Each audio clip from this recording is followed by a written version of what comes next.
okolo, no tak ľudia čaute.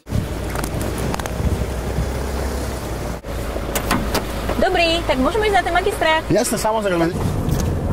Takže príjemný dobrý deň, no neviem, stále sa mi nedarí zaparkovať, už tu krúžim asi 15 minút a stále nedá sa zaparkovať. Ako je to možné, že v Bratislave to nefunguje? No, my sa snažíme ako projekt UNDP už od roku 2010 podporiť mesto v zavedení takých stratégií na zlepšenie dopravy, zlepšenie parkovania, tým vlastne zníženia emisí z dopravy, ktoré znečisťujú mesto, ľuďom sa zle dýcha, deti sú choré, mamičky nemôžu ísť po chodníkoch. Každého nás to rozčuluje samozrejme a prečo mesto by s tým asi najskôr niečo malo robiť. Predpokladám, že mestskí poslanci asi najskôr.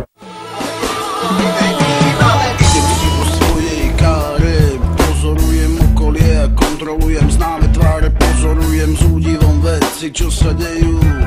Cez otvorené okno vlasy mi nevejú, idem si na svojom aute, kývam všetkým naokolo, no tak ľudia čaute. Celý projekt vlastne UNDP rieši nielen to, že by sa zamedzil nejakým spôsobom vstup aut do mesta, ale ide o to skôr, aby sa doprava zorganizovala tak, že sa ja dokážem pohybovať po meste iným spôsobom ako vlastným osobným autom. Idem si vo svojej káre, dobrá hudba je v povinnej výbave, idem si vo svojej káre, pozorujem okolie a kontrolujem známe, pozorujem s údivom veci, čo sa dejú. Bežíme? Takže lajkujte stránku, schváľte Bratislave parkovacú stratégiu.